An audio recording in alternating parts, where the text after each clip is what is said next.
प्यारे विद्यार्थियों, आप सबों का आपका अपना चैनल द अप ग्रोथ में बहुत बहुत स्वागत है।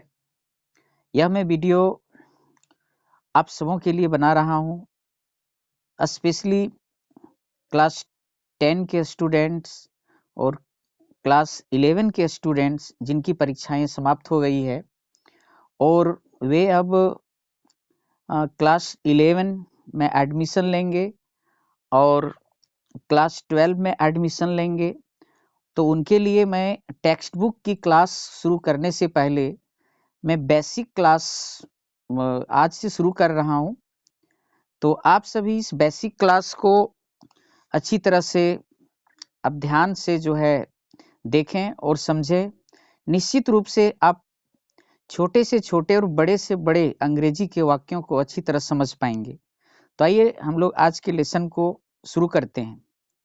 तो प्यारे विद्यार्थियों, आज के इस लेसन में मैं आप सबों को कुछ ग्रामर के शब्दों की परिभाषा के बारे में बताऊंगा, जिनको जानना बहुत ही आवश्यक है, तभी आप कोई इंग्लिश सेंटेंसेस को आप समझ पाएंगे।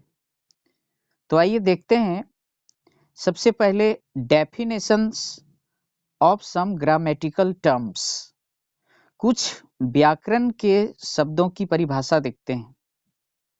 ठीक है, जैसा कि आप सबों को पता है कि अंग्रेजी के सभी वाक्य में, सारे वाक्यों में उनके जो महत्वपूर्ण कॉन्स्टिट्यूएंट जो पार्ट्स होते हैं, जैसे सब्जेक्ट, वर्ब, ऑब्जेक्ट, तो इन सबों को ठीक है, ये सारे कॉन्सेप्ट्स को अच्छी तरह समझना अति आवश्यक है। तो पहला क्या है? पहला है सब्जेक्ट। तो सब्जेक्ट, वाक्य का सब्जेक्ट क्या होता है, हम सभी इसे कैसे समझ सकते हैं और इसकी एक सटीक परिभाषा क्या हो सकती है? तो इसकी परिभाषा मैंने लिखी है, द पर्सन और थिंग, कोई व्यक्ति और या वस्तु, ठीक है, कोई व्यक्ति या वस्तु दैट परफॉर्म्स एन एक्शन, ठीक है, कोई व्यक्ति या वस्तु जो कोई कार्य को करता है, ठीक है। और द पर्सन और thing the sentence is about, या तो फिर दूसरी परिभाषा क्या हो सकती है कि कोई व्यक्ति या वस्तु जिसके बारे में वो वाक्य होता है, जिसके बारे में वो वाक्य होता है, वो क्या होता है? वाक्य का सब्जेक्ट होता है। और पहला पॉइंट क्या है? द पर्सन और thing that performs an action, यानी वाक्य में, वाक्य के अंदर वो व्यक्ति या वस्तु जो कोई कार्य को करता है, या कोई व्यक्ति या वस्तु जिसके बारे में सेंटेंस होता है, ठीक है। आइए एग्जाम्पल को देखते हैं। I have done well in the board exams of class 11, मैंने कक्षा 11वीं के की बोर्ड परीक्षा में मैंने अच्छा किया है। तो आई जो है, यहाँ आई वाक्य का क्या हो जाएगा? सब्जेक्ट हो जाएगा आई, ठीक है। आइए और एग्जाम्पल को देखते हैं। All my papers have gone well, मेरे सारे पेपर अच्छे गए हैं, ठीक है। तो अच्छे क्या गए हैं? ऑल माई पेपर्स, तो ये वाक्य जो है मेरे सारे पेपर्स के बारे में है, ठीक है। यहाँ all my papers isn't performing any sort of action, यहाँ जो है ये सारे पेपर जो हैं ये किसी प्रकार के कार्य नहीं कर रहे हैं, फिर भी ये वाक्य पेपर के बारे में है। All my papers have gone well, तो वाक्य का सब्जेक्ट क्या हो जाएगा? ऑल माई पेपर्स हो जाएगा, ठीक है। तो इस तरह से मैं समझता हूं कि सब्जेक्ट का जो कॉन्सेप्ट है आप सबों का क्लियर हो गया होगा। आइए देखते हैं नेक्स्ट, वर्ब, ठीक है। वर्ब क्या होती है? ठीक है, verb, how can we define या वर्ब, ठीक है, हम लोग क्रिया को किस तरह से परिभाषित कर सकते हैं? तो आइए डेफिनेशन को पढ़ते हैं। यह वर्ड और यह कॉम्बिनेशन ऑफ वर्ड्स, ठीक है, कोई शब्द या तो एक शब्द या शब्दों का समूह, that shows an action, position और स्टेट ऑफ बीइंग, ठीक है, यानी क्रिया, कोई शब्द या शब्दों का समूह जो कोई कार्य को दिखाता है, कोई अधिकार के भाव को दिखाता है, या कोई स्टेट ऑफ बीइंग मीन्स अवस्था को दिखाता है। ठीक है, तो ये 3 कॉन्सेप्ट्स क्रिया के हैं। आप सभी इसे अच्छी तरह से समझें कि क्रिया जो है कोई कार्य को निर्देशित करती है, अधिकार के भाव को दिखाती है या कोई अवस्था को बताती है। ठीक है, आइए एग्जाम्पल से और इसे अच्छी तरह समझते हैं। आई सॉल्व्ड ऑल क्वेश्चंस, मैंने सारे प्रश्नों का हल कर दिया, मैंने सारे प्रश्नों का हल किया। तो इसमें क्रिया क्या हो जाएगी? सॉल्व। ठीक है, इसमें एक्शन का भाव है। नेक्स्ट एग्जाम्पल देखते हैं। ही कॉट ए बिग फिश, उन्होंने एक बड़ी मछली पकड़ी। ठीक है, तो इसमें क्रिया क्या हो जाएगी? पकड़ने का भाव है, यानी एक्शन का भाव है। ठीक है, तो कॉट जो है एक क्रिया है। आगे देखते हैं। She has got a diamond necklace, उसके पास एक हीरे की हार है। तो ये क्या भाव हो गया इस सेंटेंस के अंदर? ठीक है, क्रिया क्या बता रही है? पोजीशन का भाव है, यानी एक स्वामित्व का भाव है। उसके अंदर क्या है? एक डायमंड की हार है। डायमंड का मालिक कौन है? तो सी है। ठीक है, तो she has got a diamond necklace. Next sentence देखते हैं। Prateek had no money, Prateek के पास कोई पैसे नहीं थे। तो पैसे का ना होना क्या दिखाता है? कि उनके पास पैसे नहीं थे। ठीक है, यानी उनके पास जो है कोई पैसा नहीं था। ठीक है, यानी पैसे नाम की जो चीज है, उस चीज का पोजीशन उसके पास जो है नहीं था, उसके पास पैसे नहीं थे। ठीक है, नेक्स्ट देखते हैं। सी इज माई कजिन, ठीक है, वह मेरी चचेरी बहन है। सी इज माई कजिन। ठीक है, तो ये क्या है? होने की अवस्था है। सी इज, सी इज। तो यहाँ जो इज है वो स्टेट ऑफ बीइंग को दिखा रहा है। ठीक है, नेक्स्ट एग्जांपल देखते हैं। श्रद्धा वॉज हंग्री, श्रद्धा भूखी थी। यह स्टेट है, भूखे होने का स्टेट, या स्टेट ऑफ बीइंग हंग्री। ठीक है, तो वॉज क्या है? वर्ब है। ठीक है, नेक्स्ट एग्जांपल देखते हैं। There is a big pond behind my house, there is a big pond behind my house, मेरे घर के पीछे एक बड़ा तालाब है। ठीक है, तो तालाब के होने का भाव है, तो ये भी स्टेट हो गया। ठीक है, एक अवस्था की बात हो गई। ठीक है, अब नेक्स्ट हम लोग देखते हैं हेल्पिंग वर्ब्स।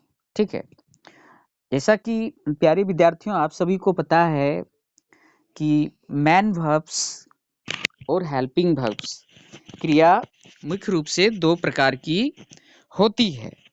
ठीक है, तो हम लोग यहाँ पर मैन वर्ब्स की चर्चा नहीं कर रहे हैं, क्योंकि ये क्वाइट इजी है समझने में, बहुत ही आसान है कि मैन वर्ब्स जैसे go, come, write, sit, run etcetera. Helping verb को समझते हैं। ठीक है, हेल्पिंग वर्ब क्या है? सहायक क्रियाएं। इनका मेन फंक्शन इंग्लिश लैंग्वेज में क्या है? आइए इसके डेफिनेशन को पढ़ते हैं। हेल्पिंग वर्ब्स और ऑक्सिलरी वर्ब्स। ठीक है, हेल्पिंग वर्ब्स का दूसरा नाम ऑक्सिलरी वर्ब्स है, सहायक क्रियाएं। Auxiliary verbs are those verbs which help the formation of tenses. ठीक है, ऑक्सिलरी वर्ब्स वैसी क्रियाएं हैं which help the formation of tenses, जो टेंस के निर्माण में, ठीक है, जो टेंस के निर्माण में मदद करती है। नेगेटिव सेंटेंसेस के निर्माण में मदद करती है। इंट्रोगेटिव सेंटेंसेस के निर्माण में इनकी भूमिका होती है। पैसिव वॉइस के निर्माण में इनका योगदान होता है। क्वेश्चन टेक्स्ट बनाने में इनकी महत्वपूर्ण भूमिका होती है, और शॉर्ट रिप्लाईज बनाने में भी। ठीक है, ऑक्सिलरी वर्ब्स और helping verbs play a very vital role. ठीक है, तो आइए यहाँ तक आप सबों को जो है बिल्कुल समझ आ गया होगा। आगे हम लोग देखते हैं टाइप्स ऑफ हेल्पिंग वर्ब्स। ठीक है, टाइप्स ऑफ हेल्पिंग वर्ब्स। ठीक है, सहायक क्रियाएं के प्रकार, टाइप्स ऑफ हेल्पिंग वर्ब्स और ऑक्सिलरी वर्ब्स। ठीक है, there are two types of helping और ऑक्सिलरी वर्ब्स। ठीक है, इंग्लिश लैंग्वेज में दो प्रकार की सहायक क्रियाएं हैं। ठीक है, पहला primary auxiliary verbs, primary auxiliary verbs, प्राथमिक सहायक क्रियाएं। तो ये क्रियाएं कौन कौन सी हैं? तो इसे याद रखना बेहद आसान है। आप सबों को सिर्फ बी डू हैव याद रखना है। ठीक है, बी डू हैव। अब बी के ये सारे रूप हैं। ठीक है, एम, इज, आर, वॉज, व, बीन और बीइंग। ठीक है, बी से ही सारी ये क्रियाएं जो है निकली हैं। एम, इज, आर, वॉज, व, बीन, बीइंग। ठीक है, अब डू देखते हैं। डू के ही ये रूप हैं डू, डज, डिड। ठीक है, सी में देखते हैं हैव। हैव के रूप हैं क्या? Have, has. ये प्रेजेंट में प्रयोग होते हैं, हैड पास्ट में होते हैं। ठीक है, तो ये चर्चा क्या हो गई? प्राइमरी ऑक्सिलरी वर्ब्स की चर्चा हम लोगों ने कर ली है। ठीक है, आशा है आप सभी अच्छी तरह से समझ रहे होंगे। और इनके दूसरे टाइप को देखते हैं, model auxiliary verbs. Model auxiliary verbs, model auxiliary verbs. ठीक है, मॉडल ऑक्सिलरी वर्ब्स के अंदर कौन कौन सी क्रियाएं आती है तो आप सभी परिचित होंगे। फिर भी मैं इस बेसिक क्लास को इसलिए ले रहा हूं कि ताकि कुछ ऐसे बच्चे हैं, कुछ ऐसे स्टूडेंट्स हैं जिनके अंदर ये सारी जो कॉन्सेप्ट्स है वो नहीं होते हैं, उन्हें बड़े बड़े वाक्य समझने में काफ़ी परेशानी होती है। ठीक है, इसलिए मैं एक बेसिक क्लास जो है मैं शुरू कर रहा हूँ। और कुछ क्लास के बाद आपकी जो मेन क्लास होगी, जो जिसमें हम आपको टेक्स्ट बुक भी पढ़ाएंगे। ठीक है, उनके सारे क्वेश्चंस आंसर्स भी कराएंगे। ठीक है, और आप मेरे ऊपर ट्रस्ट कर सकते हैं कि आपकी जो एग्जाम में जो परफॉर्मेंस होने वाला होगा, ठीक है, आने वाले दिनों में वो बहुत ही बेहतर होगा। ठीक है, तो मॉडल ऑक्सिलरी वर्ब्स में कौन कौन आते हैं? Can, could, may, might, shall, will, should, would, ought to, must, used to, need, dare। ठीक है, तो ये मेन मॉडल ऑक्सिलरी वर्ब्स हैं। There are also other model expressions such as, ठीक है, इनके अलावे जो हैं कुछ अन्य मॉडल एक्सप्रेशंस भी हैं जो मॉडल ऑक्सिलरी वर्ब्स के समान ही अर्थ रखते हैं। ठीक है, भाव रखते हैं। तो आइए इसे समझते हैं। Be to, be to, be about to, be likely to, be supposed to, be bound to, be going to, be obliged to, have got to, had better, would rather, manage to, etc। तो ये सारी जो हैं क्रियाएं जो हैं वो model के समान ही जो है एक्ट करती हैं वाक्य में, और इनका काफ़ी जो है महत्वपूर्ण भूमिका रहती है। तो मैं आने वाली जो क्लास होगी उसमें एक एक करके मैं सारी चीज़ें क्लियर करूँगा, और आप जो हैं बिल्कुल बड़े से बड़े वाक्य बनाने में और उन्हें समझने में भी आप सक्षम होंगे। ठीक है, तो आइए हम लोग नेक्स्ट ऑब्जेक्ट को देखते हैं। ऑब्जेक्ट क्या होता है? ठीक है, आइए ऑब्जेक्ट के डेफिनेशन को पढ़ते हैं। द पर्सन और thing that is the receiver of the action done by the subject. ठीक है, ऑब्जेक्ट क्या होता है सेंटेंस के अंदर? सब्जेक्ट के अंदर जो ऑब्जेक्ट होता है वो कोई व्यक्ति या कोई वस्तु होती है जो, ठीक है, सब्जेक्ट के द्वारा किए गए कार्य का प्रभाव को रिसीव करता है। ठीक है, द पर्सन और thing that is the receiver of the action done by the subject, यानी कर्ता के द्वारा किए गए कार्य का रिसीवर होता है, ठीक है, उसका प्रभाव जिस व्यक्ति या वस्तु पर जो है पड़ता है वो वाक्य का क्या कहलाता है, वो व्यक्ति या वस्तु ऑब्जेक्ट कहलाता है। आइए कुछ एग्जाम्पल से और ऑब्जेक्ट के कॉन्सेप्ट को बेहतर ढंग से समझते हैं, ठीक है। श्रद्धा रॉट या लेटर टू हर फादर, ठीक है, श्रद्धा ने अपने पिताजी के पास एक चिट्ठी लिखी, ठीक है। तो ऑब्जेक्ट इसमें क्या हो गया, यह लेटर, ठीक है, मैंने अंडरलाइन करके भी दिखाया है, ठीक है। प्रतीक इज डूइंग हिज होमवर्क, प्रतीक अपना गृह कार्य कर रहा है, ठीक है। तो इसमें ऑब्जेक्ट क्या हो गया, इसमें ऑब्जेक्ट हो गया प्रतीक क्या कर रहा है, करने का प्रभाव उसके होमवर्क में जा रहा है, तो हिज होमवर्क क्या हो गया, ऑब्जेक्ट हो गया, ठीक है। आशा करता हूं प्यारे विद्यार्थियों आप सभी अच्छी तरह समझ रहे होंगे। आइए हम लोग थोड़ी चर्चा ऑब्जेक्ट्स के प्रकार के बारे में कर लेते हैं। टाइप्स ऑफ ऑब्जेक्ट्स, ठीक है, types of object, there are 2 types of object, ठीक है, 2 प्रकार के ऑब्जेक्ट्स होते हैं, ठीक है। फर्स्ट डायरेक्ट ऑब्जेक्ट, तो डायरेक्ट ऑब्जेक्ट कौन होते हैं, डायरेक्ट ऑब्जेक्ट क्या होते हैं, तो direct object refers two things, direct object जो होते हैं वो वस्तुओं को बताते हैं, यानी डायरेक्ट ऑब्जेक्ट कोई ना कोई वस्तु होती है, ठीक है।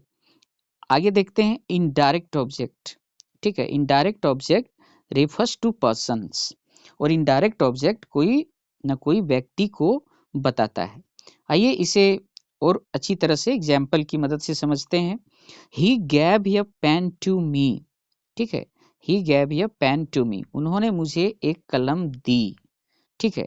तो क्रिया जो है वो गैव है, और पेन और मी जो है ये दोनों ऑब्जेक्ट है, ठीक है। तो इनडायरेक्ट ऑब्जेक्ट जो है, इनडायरेक्ट ऑब्जेक्ट हो गया मी, क्योंकि ठीक है, और यह पेन जो है वो डायरेक्ट ऑब्जेक्ट है। तो इस कॉन्सेप्ट को आप सबों को अच्छी तरह समझना है, ठीक है। दूसरा एग्जाम्पल सेंटेंस देखते हैं। I wrote a letter to my father, मैंने अपने पिताजी के पास एक पत्र लिखा, ठीक है। तो माई फादर इनडायरेक्ट ऑब्जेक्ट हो जाएगा, और यह लेटर क्या हो जाएगा, डायरेक्ट ऑब्जेक्ट, ठीक है। तो आशा करता हूं कि ऑब्जेक्ट का जो कॉन्सेप्ट है आप सबों को समझ आया होगा, ठीक है। आगे बढ़ते हैं फ्रेज, ठीक है। फ्रेज क्या होता है, फ्रेज को हिंदी में वाक्यांश बोलते हैं, ठीक है। आइए फ्रेज की डेफिनेशन को पढ़ते हैं। Phrase is a group of words, ठीक है, फ्रेज क्या है, शब्दों का एक समूह है, that forms the part of the sentence, जो वाक्य का भाग होता है, ठीक है। फ्रेज क्या होता है, शब्दों का समूह होता है जो वाक्य का हिस्सा होता है, ठीक है। आइए एग्जाम्पल के थ्रू इसे और अच्छी तरह समझते हैं। She is standing at the door, she is standing at the door, वह दरवाजे पर खड़ी है। तो एट द डोर जो है ये क्या हो गया, एक फ्रेज है, ठीक है, एक प्रेपोजिशनल फ्रेज है। मैं सारे जितने भी टॉपिक्स हैं, पॉइंट्स हैं, सभी को फुल डिटेल में मैं आने वाली क्लास में आप सबों को समझाऊंगा। बस मैं आज ब्रीफ इंट्रोडक्शन आप सबों को करवा रहा हूँ, ठीक है। आगे देखते हैं क्लॉज, ठीक है। क्लॉज क्या होता है, क्लॉज, क्लॉज को हिंदी में उपवाक्य कहते हैं। यह clause forms the part of य सेंटेंस, क्लॉज जो है एक सेंटेंस के का भाग का निर्माण करता है, यानी एक सेंटेंस का वो हिस्सा ही होता है क्लॉज, ठीक है। और इसकी विशेषता क्या होती है, and it contains the subject, और इसमें क्या होता है, कर्ता होता है, and the finite verb of its on, और इसके अपने जो है सब्जेक्ट होता है, और इसकी अपनी क्या होती है, फाइनाइट वर्ब होती है, ठीक है। आइए एग्जाम्पल के थ्रू इसे समझते हैं। All that glitters is not gold, यानी वे सारी चीजें, ठीक है, जो चमकती हैं, दैट ग्लिटर्स, ग्लिटर मीन्स क्या हो गया, साइन, that glitters is not gold, ठीक है, वो सारी चीजें जो चमकती है सोना नहीं होती हैं, यानी सभी चमकने वाली चीजें सोना नहीं होती है। तो क्लॉज क्या है? दैट ग्लिटर्स जो है एक क्लॉज है, दैट ग्लिटर्स जो है एक क्लॉज है, ठीक है, उपवाक्य है।